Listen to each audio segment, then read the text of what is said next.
சர்க்குருவே சரணம். வணக்கம். உங்கள் அன்பு நண்பன் தேனி பாலா. தேனியிலிருந்து பாலாஸ் ஆன்மீகத்திற்காக மற்றும் ஐயனுடைய உண்மையை உறக்கச் சொல்வோம் என்ற பதிவில் உங்களோடு சந்திப்பதில் மட்டற்ற மகிழ்ச்சி அடைகிறேன். ரொம்ப சந்தோஷமா இருக்கு இன்னைக்கு நிகழ்வு. ஓகேங்களா? இப்படி ஒரு வீடியோவா அதை பதிவு பண்றதுக்கே நான் ரொம்ப கொடுத்து வச்சவன்.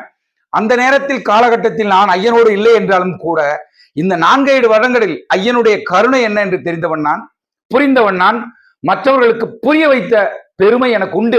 நான் நிச்சயமா கருவப்படுகிறேன். ஐயனுடைய கருணை நான் வேண்டிக் கொண்டதற்கு இணங்க, நாம் என் குடும்பத்தோடு வேண்டிக் கொண்டதுக்கு இணங்க மிக அற்புதமான விஷயங்கள் நடந்திருக்கிறது என்பதை நான் மிக சந்தோஷமா இதை சொல்லிக்கிற விரும்புறேன். நமது வீடியோவை பார்க்குற, நம்ம பதிவை பார்க்குற அத்தனை பேருக்கும் தெரியும். கொஞ்ச நாளா நான் வீடியோல வந்து பேசல, சில பதிவுகளை தான் போட்டுட்டு இருந்தேன். இன்று அப்படி ஒரு பதிவு என்னை உருக்கி கண்ணீர் வரவழைத்து மெய் சீர்க்க வைத்த ஒரு அற்புதமான பதிவு தான் இன்றைய பதிவு.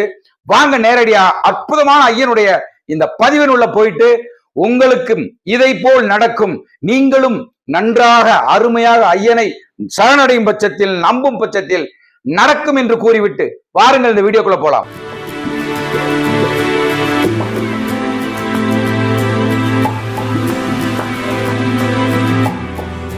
வாங்க வீடியோக்குள்ள போயிடலாம். சர்க்குருவே சரணம். என் ஐயன் கணக்கன்பட்டியார் மூட்டை சுவாமிகளே சரணம் சரணம் சரணம். இன்னைக்கு பதிவு பாத்தீங்கன்னா, சென்னையில் இருந்து அவர் வெறும் பதிவா சொல்லல, ஒரு புத்தகமா வெளியிட்டு இருக்காரு. ஒரு நோட்டீஸ் 4 பக்கத்துல ஒரு புத்தகமா தன்னுடைய அனுபவங்களை, மக்கள் எத்தனை சொன்னாலும் கேட்க மாட்டாங்கல்ல, நிறைய பேருக்கு கேட்கறது இல்ல. நம்ம போடுற பதிவுகளை எத்தனை பேர் பாக்குறாங்க? ஐயன்றாங்க. ஒவ்வொரு குழுவிலும் 35-50,000 பேர் இருக்காங்க. ஆனால் ஐயனுடைய பதிவுகளை, ஐயனை பற்றி தெரிந்து கொள்வதற்கு யாரும் முயற்சிப்பதில்லை என்பதுதான் உண்மை. முயற்சித்து கண்டுபிடித்து ஐயனுடைய அருமையை, சூட்சமத்தை தெரிந்த அந்த கணக்கன்பட்டி ஜீவ சமாதி மண்ணை மிதித்த அத்தனை பேரும் ரொம்ப அற்புதமாக இருக்காங்கிறத மறந்துடாதீங்க. மேல நான் சொல்ற விஷயம் எல்லாம், நம்மளுடைய இந்த அற்புதமான விஷயங்கள் மக்களை போய் சென்றடைய வேண்டும் என்றால் நீங்கள் உங்கள் தரப்பில் இருந்து ஒரு சப்ஸ்கிரைப், அதை ஷேர் பண்ணுங்க, லைக் பண்ணுங்க. அப்பதான் வீடியோனுடைய தன்மை மக்களுக்கு போய் சேர சேர அவர்களுக்கும் அந்த கஷ்டத்திலிருந்து விலகும் ஒரு சந்தர்ப்பம் கிடைக்கும், ஐயனுடைய அருள் பாலிக்கும் என்பது கூறி வாருங்கள் வீடியோக்குள்ள போயிடலாம். இன்னைக்கு வீடியோ பாத்தீங்கன்னா, சென்னையை சேர்ந்த கற்பூர சுந்தரபாண்டியன், ரிட்டையர்ட் ஐஏ ஆபீசர், அவருடைய வீட்டுக்காரம்ம பேரு சாந்தா, அவங்களுடைய அற்புதமான வீடியோ தான் இந்த வீடியோ.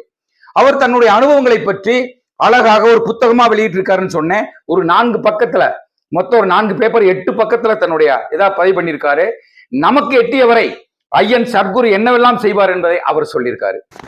சர்க்குருவே சரணம். வணக்கம். என்னடா கையில பேப்பர் வச்சிருக்கேன்னு பாக்குறீங்களா? இது ஒரு அற்புதமான பேப்பர் சார். ஐயா, என் பக்தர்களே, என் சொந்தங்களே, எல்லாருக்கும் சொல்றது ஒரு அற்புதமான புத்தகம்.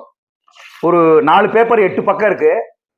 நான் சொன்னேன் இல்லையா, ஐயா அவங்க கற்பூர பாண்டியன், கற்பூர சுந்தர பாண்டியன் ஐஏஎஸ் ரிட்டையர்டு சாந்தாம்மா, இவங்க கூடி அற்புதமாக தன்னுடைய அனுபவங்களை அற்புதமாக இதுல சொல்லியிருக்காரு. என்னடா இப்படி சொல்றானே நினைக்காதீங்க.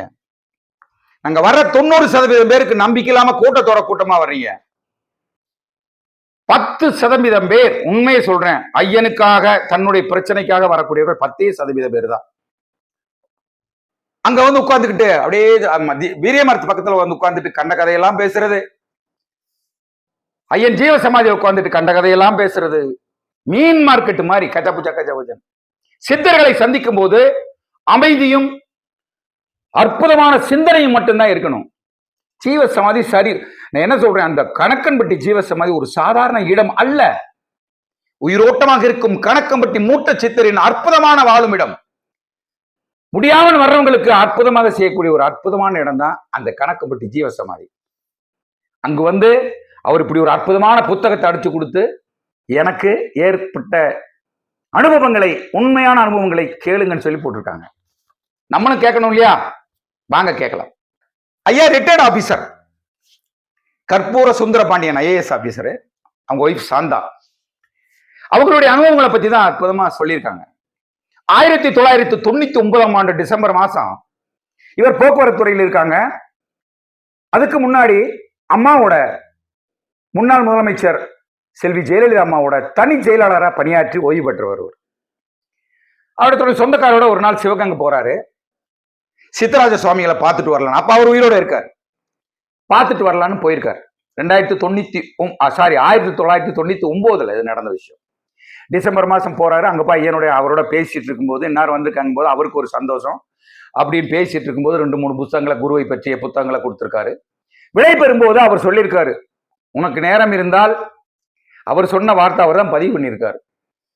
பழனி கணக்கன்பட்டியில நம்மால ஒருத்தர் இருக்கான், போய் பாரு சாமின்னு சொல்லியிருக்காரு.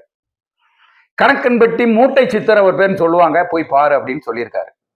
மனசுல வாங்கிட்டு சொந்தக்காரங்களோட வீட்டுக்கு வந்தாச்சு. 2000 ஆண்டு ஜனவரி மாசம் என்ன பண்றாரு அப்படின்னா, தன்னுடைய சொந்தக்காரங்க திண்டுக்கல்ல இருக்காங்க, திண்டுக்கல் அவங்க மச்சான், அவரை கூப்பிட்டுக்கிட்டு மனைவியும் கூப்பிட்டுட்டு ஐயனை போய் பார்க்க போகலான்னு கிளம்பியிருக்காங்க. அவங்களுடைய மனைவி திருமதி சாந்தா அவர்களுக்கு பயங்கரமான காய்ச்சல், ஜுரம்னால அப்படி ஒரு ஜுரம் வந்திருக்கு. எப்படியா போறது அப்படின்னு சொல்லி யோசனை பண்ணி இருக்கும்போது, இல்ல ஐயனை பார்க்க போகும்போது நிறுத்தக்கூடாதுன்னு சொல்லிட்டு கிளம்பிட்டாங்க. கிளம்பிட்டு நேர ஐயனை பார்க்க போயிருக்காங்க. ஐயன் இடுமன் மலை பக்கத்துல ஒரு தோட்டத்து வீடு இருக்கு, உங்களுக்கு எல்லாருக்கும் தெரியும். அந்த குடிசையில அங்க இருந்திருக்காங்க. உள்ள போகும்போது ஐயன் தூங்கிட்டு உட்காந்துருக்காங்க. ஐயன் நல்லா தூங்கியிருக்காரு. இவங்க என்னடா பார்க்க வந்து இப்படி தூங்குறாரு, என்ன பண்றது, வீட்டுக்காரமாவுக்கும் பயங்கரமான காய்ச்சல், என்ன பண்றது அப்படின்னு சொல்லி பேசிட்டே இருந்திருக்காங்க. அப்ப ஒரு அம்மா வேற வந்து புலம்பி இருக்கு, நான் ஐயனை பார்க்கலான்னு வந்தேன், என்னோட கஷ்டங்களை சொல்லலாம் வந்தேன், இப்படி தூங்கிட்டு இருக்காருன்னு. இப்ப கூட இருப்பாங்களே நம்ம மக்கள், பழைய மக்கள் இருப்பாங்க இல்லையா, ஏமா அவர்கிட்ட நீ சொல்ல வேண்டிய அவசியமே இல்லை, நீ வந்ததெல்லாம் அவருக்கு தெரியும், உனக்கு எல்லாம் நல்லபடியா நடக்கும், கவலையப்படாத அப்படின்னு சொல்லிட்டு இருக்கும்போது மணி 1 எந்திரிச்ச உடனே அந்த அம்மாவை பார்த்துங்க, வா மரிமா காலாமிக்கு விடு அப்படின்னு இருக்காரு. அந்த அம்மா வேகமா போய் இடது காலாமிக்கு இருக்கு. சாந்த அம்மா உள்ள போய் உட்கார்ந்து அவங்களும் வலது காலம் அமுக்க ஆரம்பிச்சிருக்காங்க. ஐயன் குறுகுறுகுறு என்று சாந்தாமையும் வெளியே நிக்கிற ஐயாவையும் கற்பூர பாண்டியன் அவர்களையும் சுந்தரபாண்டியன் அவர்களையும் பார்த்துட்டே இருந்திருக்காரு. அதாவது நான் பல தடவை உங்களுக்கு சொல்லியிருக்கேன், ஐயனுடைய உடம்பும் பாதங்களும் அப்படியே ரப்பர் மாதிரி, ஒரு பஞ்சு மாதிரி இருக்கும். அவருக்கு விபூதி பூசியவர்கள், அவர் கால் பிடிச்சு விட்டவங்க எல்லாருமே இதை பதிவு பண்ணியிருக்காங்க நிறைய. அந்த பெண்மணி சொன்னாங்களா, அவங்க சாரி திருமதியம்மா வந்து சொன்னாங்களாம், சாந்தாம்மா ஐயன் பாதங்களை நான் பிடிக்கும் போது அது அவ்வளவு பஞ்சு மாதிரி இருந்ததுங்கன்னு சொன்னாங்க. அப்ப இருக்கும்போது கிளம்பலாம் அப்படின்னு சொல்லியிருக்காங்க. அட இரு மாரியமா இருங்க மாரியம் உட்கார வச்சிட்டார். ஏனென்றால் அங்கு ஒரு விஷயத்தை நடத்த வேண்டும், ஒரு காரியத்தை முன்கூட்டியே அவர்களுக்கு புரிய வைக்க வேண்டும் என்று ஐயன் அங்க முயற்சிக்கிறார். அப்ப என்ன பண்றாரு அப்படின்னா, கூட இருக்கும்போது என்னது அப்படின்னு சொல்லி கேட்கிறாரு. என்னன்னு கேட்கும்போது அவர் சொன்னார், இல்ல சாமியே அந்த சைக்கிள் வர்ற பாதையில ஒரு ஆக்சிடென்ட் ஆயிடுச்சான். அப்படியா, புல்லு கொண்டு வந்தாங்களா, இவரா கேட்டு வந்து அப்படியே ஆயிடுச்சா போக செய்யும் போது அந்த சைக்கிளை பத்தி டிஸ்கஸ் பண்ணிட்டு இருக்காங்க. எப்படி டிஸ்கஸ் பண்றாங்கன்னா, ஒரு வெள்ளைக்காரு வந்துச்சான், பழனி பக்தர்கள போயிட்டு இருந்தாங்களாம், இவர் புல்ல வச்சு கொண்டு வந்திருக்காரு, அந்த பழனி பக்தர் மேல மோதி இந்த கார்ல விழுந்து இந்த வண்டியோட கம்பி பூரா போக்ஸ் கம்பி எல்லாம் வளைஞ்சு போச்சு அப்படின்னா ஐயா எல்லாம் டிஸ்கஸ் பண்ணிட்டு இருக்கும்போது இவருக்கு புரியல, இது நமக்கே சொல்லிட்டு இருக்காரு, என்னென்னமோ பேசுறாரு, என்னமோ சொல்றாருன்ட்டு பிறகு புறப்படுவதற்கு எத்தரிச்சிருக்காங்க. அப்ப சொல்லும் போது இருசாமி அப்படின்னு சொல்லிட்டு இருக்காரு. கணக்கம்பட்டி இருந்து வந்து, சாமி சாப்பாடு கொண்டு வரலான்னு இருக்கான். 5 மணிக்கு தான் சாமி சாப்பாடு போ அப்படின்ட்டாராம். அப்ப சொல்லிட்டு கொஞ்ச நேரம் பேசிட்டு இவர்கள் எல்லாம் கிளம்புகிறார்கள். சரின்னு அவையா விட கொடுக்குறாங்க. இவங்க கிளம்பி திண்டுக்கல் வந்தாச்சு. உணவு இருந்து போறாங்க. தலப்பாக்கட்டி பிரியாணி அவரே பதிவு பண்ணியிருக்காரு. தலப்பாக்கட்டி பிரியாணி நல்ல சாப்பாடு, எல்லாம் பரிமாறி எல்லாம் உட்கார்ந்து எடுத்து சாப்பிட அப்படின்னாராம். கிளாக் அடிக்குது, டங் டங் டங் 5 மணி அடிக்குது. திரும்பி பாக்குறாரு 5. இவர் மிரண்டு போனாரு, தன் கண்களில் கண்ணீர் விழிந்தன அப்படின்னு சொல்லி பதிவு பண்ணியிருக்காரு. நம்ம 5 மணிக்குத்தான் சாப்பாடு போறோம் அப்படிங்கறத எவ்வளவு அழகா சொல்லியிருக்காரு அப்படின்னு சொல்லி அவர் பதிவு பண்ணியிருக்காரு. புத்தகமா போட்டிருக்காரு சாமி. அவ்வளவு ஒரு அற்புதமா சாப்பிட்டுட்டு கொஞ்சம் ஓய்வு எடுத்துட்டு, சரி சிவகங்கை போகலாம், அவர் சித்தராமசாமியில பார்க்க போகணும்னு சொல்லிட்டு சித்தராம சுவாமியில பார்க்கணும்னு கிளம்பி போயிருக்காங்க. அப்ப போற பாதையில் என்னன்னு பாத்தீங்கன்னா, நல்லா பார்க்கணும், போற பாதையில போயிட்டே இருந்திருக்காங்க. ஐயன் எதை அங்க அந்த விரிவா ஒரு கதையை அங்க சொல்லிட்டு இருந்தாரு இல்லைங்களா, அது தன்னோடு தான் நடக்க போகிறது என்பது ஐயாவுக்கு இவர்களுக்கு தெரியவே தெரியாது. எப்படி தெரியாது. அப்ப போயிட்டு இருக்காங்க, வெள்ளை கலர் சுமல போறாங்க. வெள்ளை கலர் சுமல போயிட்டு இருக்காங்க. பழனி பாத யாத்திரை வரக்கூடிய பக்தர்கள் எல்லாம் கூட்டம் கூட்டமாக சாரையா வந்துட்டு இருக்காங்க. இவங்க வண்டி போயிட்டு இருக்கு, பக்தர்கள் அங்கிருந்து வந்துட்டு இருக்காங்க. அங்கிருந்து ஒரு சைக்கிள்ல ஒரு மனிதன் புல்லுக்கட்டை வச்சுட்டு வர்றாரு. எப்படி என்று பாருங்கள், நடப்பதை முன்கூட்டியே சொல்லக்கூடிய மிகப்பெரிய பரபிரமம் அப்பன் என்பதை மறந்து விடாதீர்கள். நான் சும்மா கத்தல, உங்களுக்காக கத்துறேன். என்னை செம்மைப்படுத்தி விட்டார், என் குடும்பத்தை செம்மைப்படுத்தி விட்டார், செம்மைப்படுத்துவார். உங்களையும் உங்களுக்காகவும் நான் வேண்டுவேன். என்னுடைய சகோதர சகோதரிகள், என் உடன்பிறப்புகள் நீங்கள் அனைவரும் நலமோடு இருக்க வேண்டும். இந்த கடலில் மூழ்கி லட்சோப லட்சம் கோடிக்கணக்கில் முத்தை நீங்கள் எடுக்க வேண்டும். இது அவருடைய கதை என்று, அவருடைய நடந்தது என்றாலும் கூட எனக்கான ஒரு பொறுப்பு இருக்கு உங்களுக்கு சொல்லணும். சரிங்களா? அப்ப போயிட்டு இருக்காங்க. அந்த வண்டிக்கார சைக்கிள்காரர் வந்து பக்தர்களை மோதி டக்குன்னு சாய போறதை பார்த்து டிரைவர் பிரேக்க போட்டாரு. இருப்பினும் சைக்கிள் என்ன செய்யுது, அந்த முன்னாடி பம்பர்ல விழுந்து இதாயிருது. இவங்க எல்லாம் ஓடிப்போ ஐயோ என்னமோ ஏதோ அப்படின்னு போய் பார்க்க போயிருந்திருக்காங்க. பார்க்க போகும்போது அங்க அவரை படுத்த மணிக்கு இருக்காரு, எந்திரிக்காம. என்ன ஐடியால இருந்தான்னு தெரியல. ஆனா பழனி பக்தர்கள் ஓட்டமா திரும்பி ஓடி வந்து, ஏய் நீ எங்க மேலதானே மோதுன, எங்க மேல மோதியா நாங்கிட்டு விழுந்த, டிரைவர் மேல எந்த தப்பும் இல்லை. ஏன்னா கூட்டம் கூடிருச்சு, நம்ம மக்கள் என்ன எதுவும் இல்லை, கூட்டம் கூடிருச்சு. அப்ப என்ன சொல்றாங்க, ஒண்ணுமே இல்லை ஐயா, நீங்க எடுத்துட்டு போங்கய்யா, உங்க மேல ஒண்ணும் இல்லைன்னு சொல்லி அவர் தூக்கி எழுப்பிட்டு, அடி விழுந்துருச்சா, ஏதோ அடி விழுகல, அப்படியே தூக்கிட்டு வந்து பார்த்துருக்காங்க. அந்த சைக்கிளுடைய முன் சக்கரம் இருக்கு பாத்தீங்களா, என்று ஐயன் அங்க காட்டுனார உட்கார வச்சு போக்கஸ் எல்லாம் இப்படி உடஞ்சு அதே மாதிரி காட்டிருக்கு. இவர் ஐயாவுக்கு, பாண்டியன் ஐயாவுக்கு அப்படியே வேர்த்து விறுவிறுத்து போச்சு. என்னடா இது நடக்குது, இப்படி எப்படிடா முன்னக்கூடிய அவர் சொன்னார், எப்படி சொன்னார். அவ்வளவு ஒரு அந்த விஷயங்கள் அங்க நடந்து ஏறி இருக்கிறது. மற்றும் ஒரு விஷயத்தை பதிவு பண்ணியிருக்காங்க. தன் மகளுக்கு கல்யாணம், அந்த கல்யாணம் அம்மாவோட தலைமையில் நடக்கணும்னு அவர் நினைச்சு கூட பார்த்தது இல்லை. முதல்ல என்ன பண்றாரு, நேரா தன்னுடைய உறவினரை கூப்பிட்டுக்கிட்டு ஐயனை பாக்குறதுக்கு போறாங்க. பத்திரிக்கை வச்சு எப்படியாவது பண்ணிடலாம் அப்படின்னு போனோம்னா, ஐயா கண்டுக்காம உட்காரு அப்படின்னு சொல்லிட்டாரு. சொன்னால் கூட ஐயனுடைய பார்வை, ஐயனுடைய அந்த எல்லாமே இவங்க மேலேயே இருந்ததுன்னு சொல்லி பதிவு பண்ணியிருக்காங்க. தன்னுடைய மகளையும் அழைத்து கொண்டு அங்க போயிருக்காங்க. அந்த பிள்ளைக்கு வினோதினே பேரு, அது சரியா அவங்க மன்னிச்சுக்குங்க. அந்த பெண்ணை கூப்பிட்டு போயிருக்காங்க. அங்க போய் அவர் உறவினர் சொல்லியிருக்காங்க, ஐயா இந்த மாதிரி. அப்படியா அப்படின்னு சொல்லி கேட்டாடி பார்த்துட்டு அவர் பாஷையில ஏதாவது சொல்லியிருக்காரு, உங்களுக்கு புரியல. இவர் உடனே தட்டெடுத்து அந்த பழங்களை வச்சு இதை வச்சு கொடுத்துருக்காரு. சரி சரி போ, வெளியே போய் அந்த பாதையில அங்க வச்சுட்டு போடுறாரு. என்னடா ஐயன் பாதங்களில் வைக்கலாம்னு வந்தேன், இப்படி சொல்றாரேன்னு அப்படின்னு. எப்படி இருக்கும், யாருக்குமே இருக்குமா இல்லையா? ஆனா ஐயன் பரபிரமம், முன்னாடியே சொல்லுவார். அவர் பெரிய தீர்க்கதரிசி இல்லவா, அவர் ஒரு சித்த பெருமான். அப்படியே வந்து வெளியே வந்து பார்த்து அங்க போய் அந்த அவர் சொன்ன இடத்துக்கு போறாரு. ஐயனுடைய மூட்டை பூரா அங்க இருக்கு. ஐயனுடைய மூட்டை அத்தனையும் அங்கு இருக்கிறது.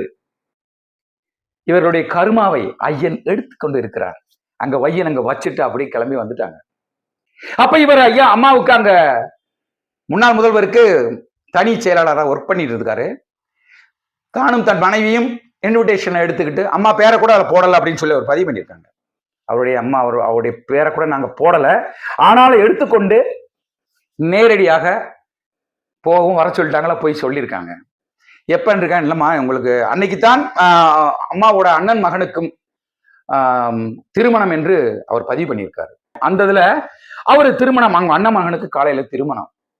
சரிங்க வரமாட்டாங்க அப்படின்னு நினைச்சவர் என்ன பண்ணிருக்க, ஈவினிங்காவது ரிசப்ஷனுக்கு வந்துருவாங்க அப்படின்னு நினைச்சிருக்காங்க. கொடுத்துட்டு வரவும், இல்லை நான் வந்துடுறேன், கல்யாணத்துக்கு வந்துடுறேன் அப்படின்னு சொன்னாங்களாம். இவங்களுக்கு ஒன்றுமே புரியவில்லை. வெளியே வந்து சர்க்குருவே என்ன எப்படி இது அப்படிங்கிற. அப்ப உறவினர் எல்லாம் கேட்கிறாங்க, அம்மா கொடுத்துட்டு வந்தீங்களா, வந்துருவாங்களான்னு. இவங்க மனசுல எப்படி நடக்குமோ ஏது நடக்குமோன்னு. கரெக்டாக 9 மணிக்கு போன் வருது கல்யாண மண்டபத்துக்கு, இந்த மாதிரி முதல்வர் அங்க வர்றாங்க அப்படிங்கவும் டேக் ஓவர், போலீஸ் எல்லாம் செக்யூரிட்டி எல்லாம் டேக் ஓவர் எடுத்தா இவங்களாம் ஒண்ணு முடியல, பறந்துட்டு போறாங்க, மண்டபத்துக்கு போறாங்க. போய் பண்ணும்போது அம்மா திருமணத்துக்கு வர்றாங்க. எப்படி இருக்கு நினைச்சு பாருங்க, பேர் கூட போடல. அங்க வந்திருக்காங்க, வந்து இறங்கி பூ கொடுத்து வரவேற்றிருக்காங்க. வந்தோன்னே நான் என்ன செய்யணும்னு கேட்டிருக்காங்க. அம்மா நீங்க தான் தாலி எடுத்து கொடுத்து இது பண்ணணும் போது அவங்க வந்து எல்லாம் பார்த்துட்டு எல்லாம் ஆசீர்வாதம் பண்ணிட்டு தாலி எடுத்து கொடுத்து எல்லாம் கிளம்புனா அப்படி இறங்கி அப்படி போக பாருங்க, எனக்கு புல்லரிக்குது. அப்படியே சித்தராஜ சுவாமிகள் அப்படியே வந்து டக்குன்னு மேடை ஏறினாராம். நினைச்சு பாருங்க, சித்தராஜ சுவாமிகள் வந்து அப்படியே ஏறிட்டாங்க. ஐயனுடைய குரு, சர்க்குரு பகவானுடைய குரு அவரு. சிவகங்கை மாவட்டத்தில் இன்னைக்கு ஜீவ சமாதி ஆயிருக்காங்க. அவர் ஏறி வந்திருக்காரு. இவர் விட்டு வந்து பார்க்கிறாரா, இவருக்கான அதிசயம் எப்படியா வந்தார் இந்த கூட்டத்தில் உள்ளது. முதலமைச்சர் இருக்கும்போது யாரை உள்ள விடலை, இப்படி இருக்கும்போது எப்படி உள்ள வந்தார். ஐயன் சர்க்குருவினுடைய குருவாவர், அவருடைய தரப்புல வந்து அங்க நின்று எல்லாமே எல்லா ஆசீர்வாதம் பண்ணிட்டு பாம்பாட்டி சித்தருடைய போட்டாவையும் பரிசாக குடித்து விட்டு சென்றார். இதுதான் சர்க்குரு பகவான் எனக்கு செய்த மிகப்பெரிய அற்புதம் சொல்லி பதிவு பண்ணியிருக்காரு அந்த புத்தகத்துல. இன்னும் நிறைய பதிவு பண்ணியிருக்காரு. நேரம் கருதி பதிவிட முடியவில்லை என்பதை கருணை கூர்ந்து தெரிவிச்சுக்க ஆசைப்படுறேன். என்னோட தரப்புல உங்களுக்கு சொல்ற ஒரே விஷயம், தேனி பாலா கிட்ட நீங்க சொல்ற அத்தனை விஷயங்களையும் அத்தனை கோரிக்கைகளையும் ஐயன் சர்க்குருவுடைய பாதங்களில் நானும் செல்வியும் சமர்ப்பிச்சிடுறோம். அதுல உங்களுக்கு டவுட்டே வேண்டாம். எனக்கு ஒரு கர்வம், என்னால் மற்றவர்களுக்கு உதவ முடிகிறது சர்க்குருவின் கருணையால். நான் வைக்கும் கோரிக்கைகளை என் அப்பன் சர்க்குரு ஞான வள்ளல் பரபிரமம் ஏற்றுக்கொள்கிறார் என்பது எனக்கு மிகப்பெரிய கர்வம், சந்தோஷம். எனக்கு கொடுத்த இந்த அற்புதமான வாய்ப்பு, எப்படி வாய்ப்பு, உண்மையிலே அப்படி ஒரு வாய்ப்பு. என் குழந்தைகளுக்கும் சரி, எல்லாருக்குமே அருமையான வாய்ப்பு. உங்களுக்கும், இந்த பதிவை பார்க்கும் அத்தனை மக்களுக்கும் வீட்டுல எல்லாமே நல்லது நடக்கணும், பிரச்சனைகள் இருந்தால் தீரணும். நீங்கள் எல்லாரும் கணக்கம்பட்டி மண்ணை, அந்த ஜீவ சமாதியை ஒரு முறை அருமையாக வந்து பார்த்துட்டு அந்த விரியன் மரத்தை சுற்றி அங்கு அமர்ந்து ஐயனோட உறவாடி விட்டு வந்தால் உங்கள் பிரச்சனைகள் அத்தனையும் தவிடுபொடி ஆகிவிடும் என்று கூறி, மீண்டும் அடுத்த பதிவில் உங்களோடு உண்மையை உறக்க சொல்லவில் சந்திப்பதில் உங்கள் அன்பு நண்பன் தேனி பாலா செல்வியுடன் கூடி வணக்கம். குருவே உன் துணையன்றி வேறு துணை எனக்கேது, வேறு துணை எனக்கேது.